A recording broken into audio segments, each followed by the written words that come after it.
Why was Echoes dropped from the set then? I mean, that's a crowd Do you know, favorite. I have no recollection of ever playing it.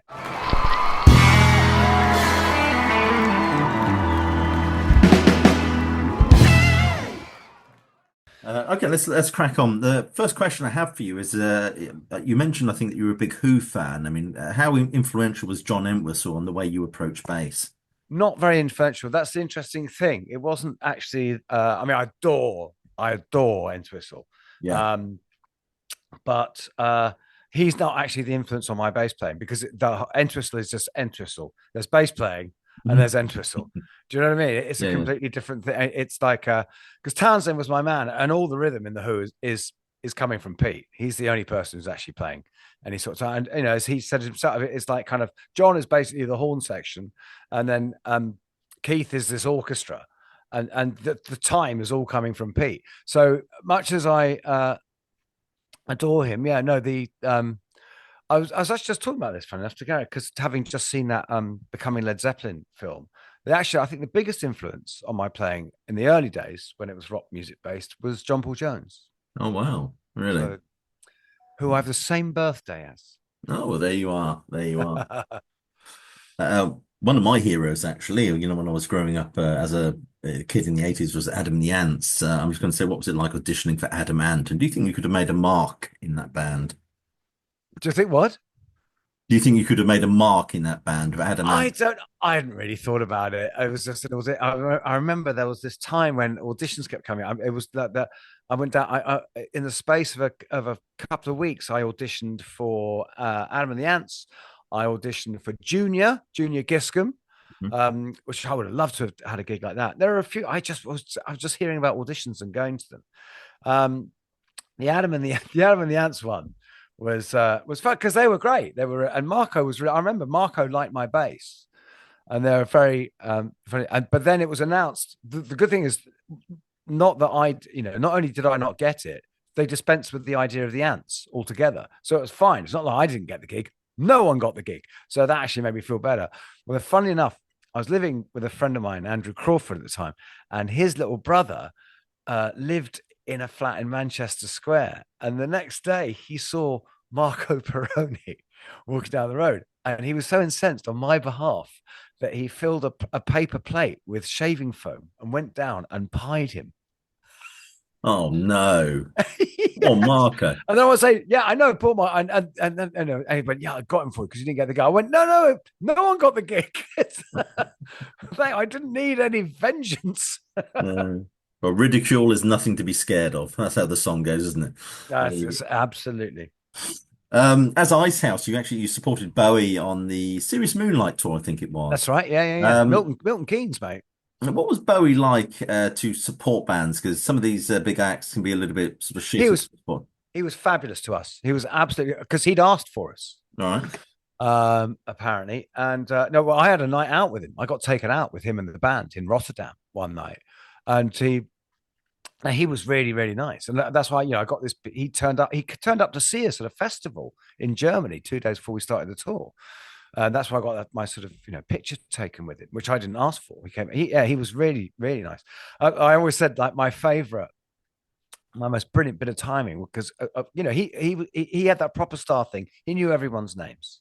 He Yeah. had that that really great thing. Like David Coverdale's the same. If he stays in a hotel after 3 days, he knows every member of the staff. Say, "Hello, Jessica, you're looking delightful this morning." And but boy, and backstage at Milton Keynes, I was standing around with my mum outside. We all had these sort of Winnebagos, and I was just standing outside. I don't. It was a lovely sunny day. And then suddenly this limo just screeches up right next to us, just happened to stop there. The door opens. Bowie gets out. He's literally right in front of me. My mum. He just goes, "Hello, Guy." Well, oh, hi, David. This is my mum, Tessa. Hello, Tessa. Delighted to meet you. It's like, come on.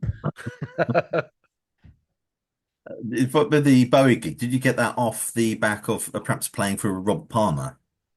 No, no, no, no, no. This is the tour where I met Robert Palmer. Ah, okay. No, I was nothing to do with it. I was just the bass player in Ice House. Nothing to do with Right, me. So right.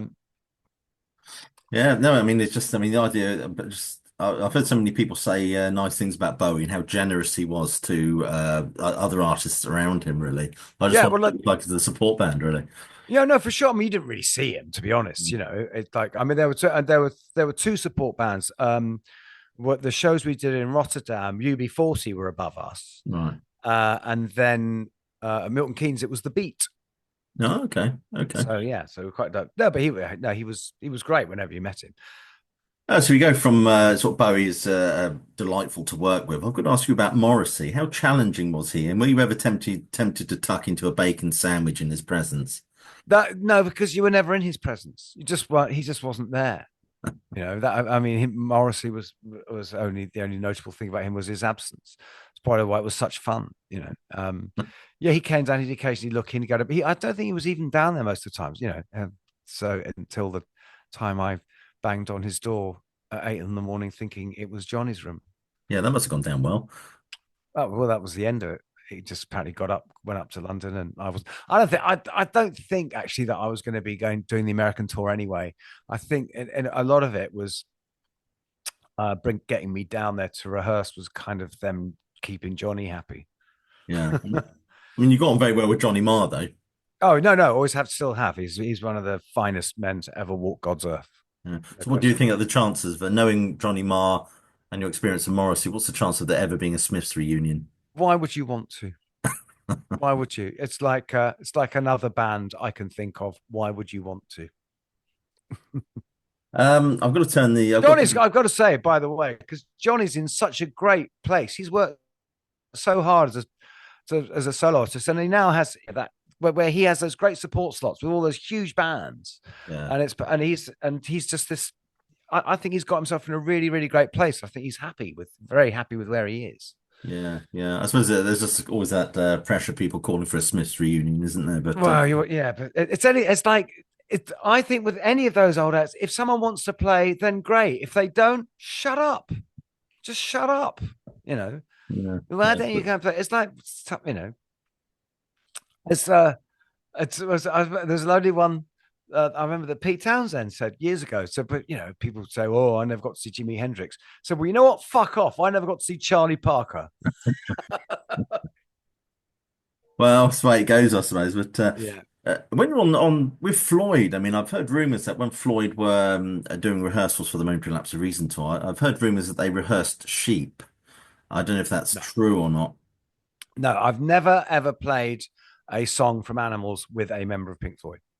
Well, that comes to my kind of part of my question is why do you think the Animals album was completely cut out of the set list? Was it too Rogery, do you think, or It why? might be. It's. I mean, term because let's face it. I mean, Dogs is the one you want to play, Yeah, right? Dogs is that's the great piece of music on that. But it's like that's like you know, it's that's like doing an Echoes, isn't it? It's yeah, just, do you want to commit that much of the set to it? yeah, yeah. But talking of I don't know. echoes, I I don't know. mean, To be honest, I've never actually mentioned it, David. Um, I mean, Sheep. I'd love to play. You know, there's that nice bass that was. because I mean they didn't play anything off the Animals album for the following tour. David Gilmour as a solo artist has played numerous Floyd pieces from across the career, but again, never touches upon the Animals album. I'm just wondering whether he has a No, specific I've affair with never that. talked to him about it. I've never talked to him about it. No, but he's also never played anything off either of the first two solo albums. And I would love to play something off the first solo album Yeah, I was hoping for or the second one. yeah, I mean his latest tour really. I would love to hear him play stuff from About Face, and especially that wonderful single from the first album, There's No Way Out of Here. Right, yeah, yeah, which isn't his song. Oh, well, I saw it, but the way he did it was just absolutely remarkable. No, no, it's one of those things, isn't it? It's as David Gilmour a song as there could possibly be, but it's not, is it? It's what's his name from Unicorn. Yeah, yeah. Well, of course, Pete Townsend co-wrote some of the songs off his About Face album. Gave him one of the best titles of all time. Yeah, All lovers are All Lovers Are deranged. Yeah. Deranged. Yeah. Is it true that Nick Mason, I think you say in your book, he could hardly play at the beginning of the tour. And how did he overcome that? No, I didn't say he hardly played. It's like he wasn't really playing in rehearsals. This is a very Right. common thing with a lot of people. A lot of it because Nick was very much um more interested in the kind of the sort of whole logistical side of it. He loved all that, all the organizers getting the show together. And I suppose it was probably a bit daunting, because David had played since, he'd done his solo tour and stuff since the Wall, Hmm. whereas Nick hadn't really played since the Wall, and this is, you're going straight to arena stadiums, like that's and it's a pretty daunting thing, I bet. and so I think that's why we had the net, of Gary Wallace. But no, the thing I think, as I said in the book, was I remember, I was slightly concerned about the whole thing. Frankly, I was concerned about me. Yeah. When Bob Ezrin was brought in to sort of produce the show towards the end, and he said, "Don't you worry," he said, "come opening night, you will see Nick Mason, boy drummer." And he was absolutely right, and he's absolutely right ever since. Frankly, the last few years in the Saucers is the best I've ever known Nick play, Right. which is interesting because it's which is funny because a lot of that stuff is so frantic. Hmm. But I think it's he seems to be comfortable in it because it's a manageable, it's a human sized band, Yeah. and there's no net. It's all about him, and it's definitely. And I find what's interesting, there's definitely been a reappraisal of Nick, like and I've said this before, like how there were in the 80s.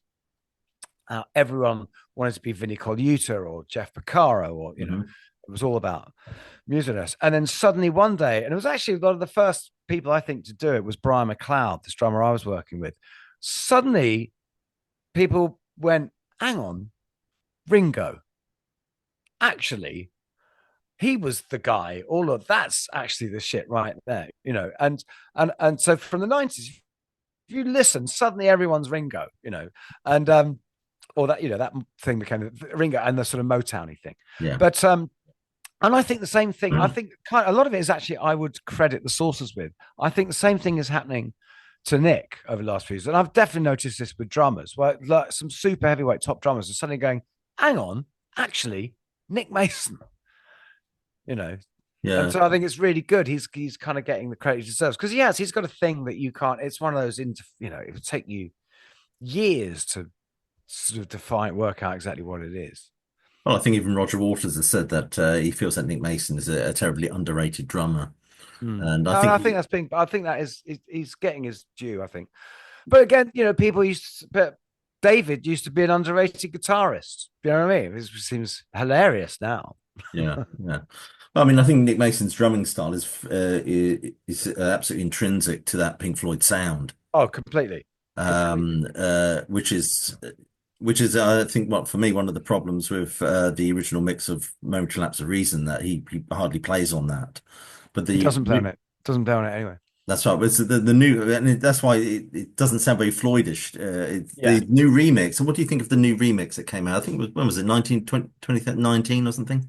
I don't know the honest truth. I haven't listened to it.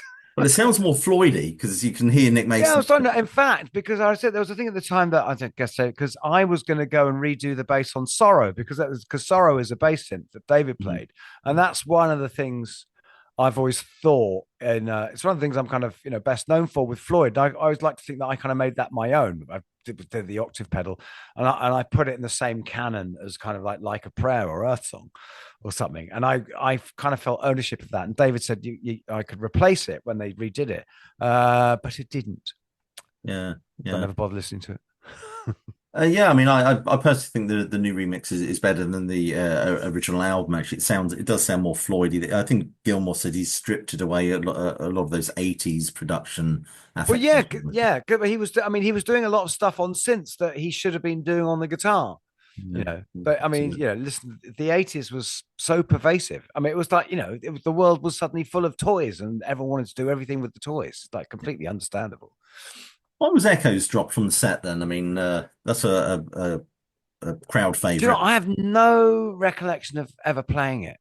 I know we did. I had a few I bootlegs don't, back in the day where you started the show with Echoes. yeah, maybe I should listen to one because I know we didn't, I don't remember knowing it.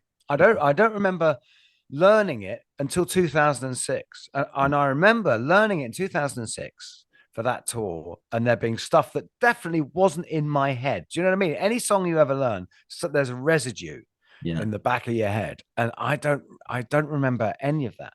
And I know, and I think the problem was, and I'm sure I was guilty as guilty as anyone else. The problem is that we younger musicians Mhm. just didn't, we were 80s boys, we just didn't kind of get the, we didn't have the looseness, the ethos to do that. I mean, I remember things like the wind section. Yeah. I remember, Gary Wallace, because completely understandably, where we're from, kept asking how many bars it is. And Dave was like, well, I don't know. It's just, it's as long as it is. Yeah. When do we come out? Well, when it feels like time to come out. I mean, There's a joke there when, in fact, after that exchange, when David said to me, God, you know what? The problem with modern musicians is they just don't know how to disintegrate. And I jokingly, a couple of years later, I said, David, do you remember when you said that? You said to me, the trouble with modern musicians is they just don't know how to disintegrate. He said, yes, you certainly spent the next couple of years proving me wrong. out of all the Floyd stuff you played, I mean, what Floyd track do you think you would have liked to have seen dusted off for that tour? That would have worked for the set. Oh, God, that's a good point. Uh, that's a really good point. Well, the thing is, there's stuff. So there's stuff we do with the sources that which is great, but I don't know if the obscure by cloud stuff, all that sort of instrumental stuff that I love, but you know what? I just don't think it would have flown. So, It's nice to see Dave Gilmour including Fat Old Son in his well, solo that's what's stuff. great and that's been since 2006. That's become an absolute star. I love what's happened to that song. Yeah, yeah. That's become an absolute set highlight. And do you know what? I've got one of the proudest dad moments of my life is back in 2016. We were playing Albert Hall and we're doing Fat Song, and it gets that solo bit. And for some reason, my boy Stan, who was 14 at the time, he just thought, yeah, this is happening. And he stood up and he started clapping. And I was like, oh, bless you. So, but it was like, oh, Stan, bless you. No one's biting, mate. Thank you. Just sit down. And he didn't. And he stood there and he just kept clapping. And David was kind of building up. And then suddenly someone else went, yeah, someone else stood up. And then someone else stood up. So, and then by the end of the song, the entire audience were on their feet clapping along. Yeah. So David doing the song of Hat. I was like, it was my boy who did that. Well, I think that solo to Fat Old Son is it's kind of like an iconic moment for Floyd fans. It is now, but I don't know that it was. No, You know no. what I Well, mean? No, you've got to get back into that's something I really love is how through live you can still, you can still manufacture, you can still move the catalog. Mhm. You can still suddenly, no, there's this. Yeah, I tell you a track that I love by Pink Floyd, which both David Gilmour and Roger Waters have dismissed it as utter crap. That is Atom Heart Mother Suite. I love it. Um, Of course, you guys do it. Of course, we do it, yeah, yeah, yeah, yeah. But yeah, but I think it's amazing. I can also understand anyone thinking it's crap. I mean, there's a lot of it that's I mean, but that chord sequence at the end, yeah, the whole Celestial Voice bit is absolutely amazing. But do you know what? One thing it's like, but it does suffer, I would say, from a 60s-ness, a psychedelicness, yeah, which is it wasn't for a couple of years. It's like that Rick kind of got reconnected with his jazz roots and wasn't scared to, and this is one of the things I think one of the good things that's I.O. Rick Wright, and this from Dark Side of the Moon, which is that he just used to throw in those chords mhm, that to me and millions of other kids was suddenly don't be afraid of jazz. yeah, yeah, So it was, he turned me on to Miles Davis yeah, and yeah. all that stuff. It was through that, and I just think with that, with Atom Heart Mother, with oh no, I'm not thinking of Atom Heart Mother. Sorry, I've got confused. Breathe. Source for the Secrets. Source for the Secrets. No, Atom Heart Mother. We do. It's Atom Heart Mother's great. I mean, some of it's fantastic. Yeah, the quieter bits. Yeah, you should cut that out. Well, that was all I was talking about. Source for the Secrets. It Not doesn't Atom matter. It's okay. Um, I mean, it's fun to play Atom Heart Mother. Some of it's a bit hokey. Let's be Mhm. honest. But no, some of it actually, a lot of the celestial stuff, the second half, is actually really beautiful. And it's actually, I've got to say, it's certainly some of the most melodic and kind of technically adept bass that Roger ever played, Yeah, which yeah. is actually really, really, really good fun. Yeah. But the funny thing with doing all the Saucer stuff is how Roger was just always up the dusty end. He never played bass. He was like a sort of proto hooky. Yeah. Well, it's with it's funny you talk about Richard Wright and jazz, but I think he said in the documentary on the making of Dark Side of the Moon that he stole a chord progression from Miles Davis for No, Breathe. he did. Yeah, that's right. Yeah. So he's always putting those beautiful touches in Pink Floyd, which again contributes to Pink Floyd sounding like Pink Floyd. Richard Wright, Mason's drumming as well as Gilmour's guitar. Oh no, for sure, for sure. Yeah, Dark Side of the Moon, just without those chords, yeah. well, it just wouldn't have just wouldn't have had. No, it was absolutely magical. I mean, how was Richard Wright anyway? I mean, you talk about Nick Mason being a little bit sort of stiff perhaps before he started playing. Richard Wright perhaps came with a bit more baggage, I think, after the way it ended for him in Pink Floyd. How was Yeah, he? well, yeah, but he'd had years of just fucking full on emotional abuse. Just frankly, it Yeah. was horrible the way he'd been. Just Well, he was beat. sacked during the wall sessions, wasn't Yeah, he? but he's just been sort of beaten down. It's like it was awful, really awful. He was kind of. I mean, one of the loveliest things, knowing Rick as I did, was actually seeing someone kind of basically, come back to life.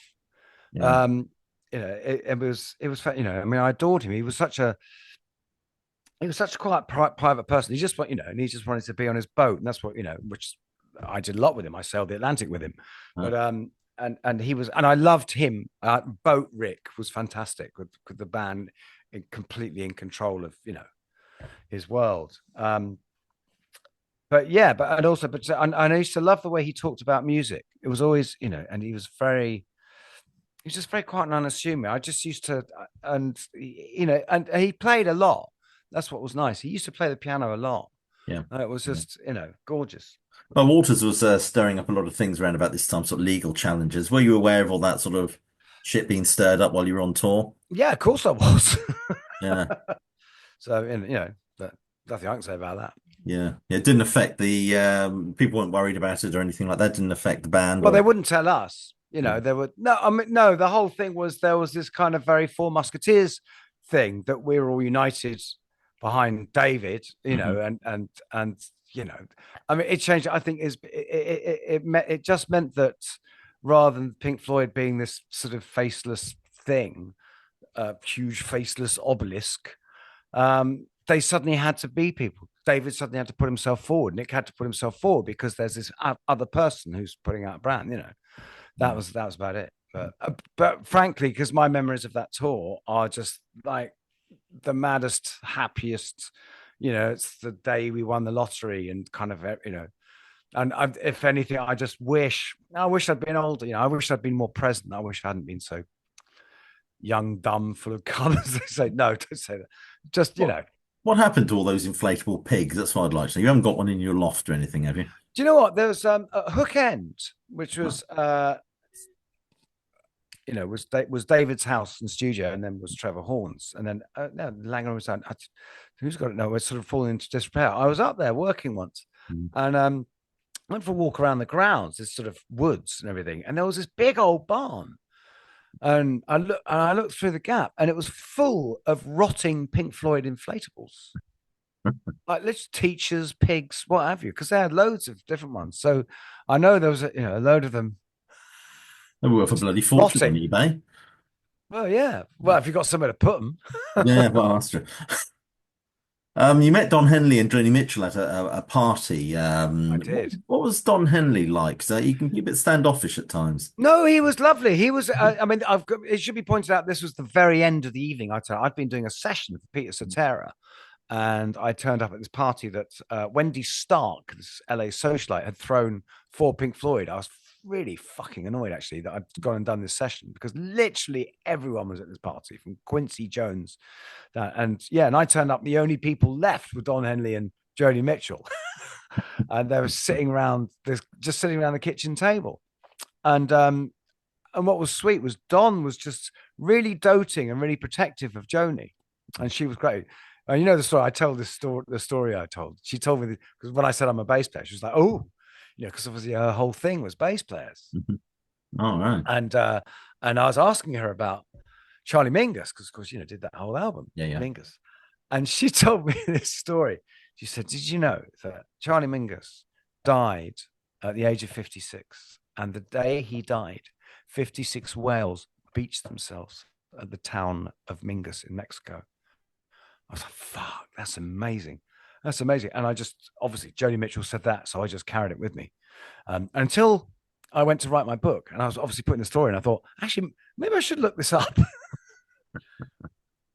There's nowhere called Mingus. No whales beached themselves. There's not a single element of that story that's true. But of course, Well, apart from the fact he died before she released the album, I suppose that's fair. yes, but that was fucking brilliant. Was. It was. You worked with Michael Jackson. I've interviewed a couple of people that said they worked with Michael Jackson. And was he a strange to work with as he'd been Well, led I to never met believe? him. I never met him. He was hiding, but the only time he was ever in the studio when I was there, he was hiding behind the mixing desk, telling his bodyguard what to tell me. So I never actually met him. Why was he hiding behind the There was scared of he you? had a period of hiding. Apparently, he was doing it a lot. He did it to Nile Rodgers. Nile Rodgers went to have a meeting with him at his house in Encino, and he was just hiding under the desk. And he sat there and it was so awkward that Nile just had to leave.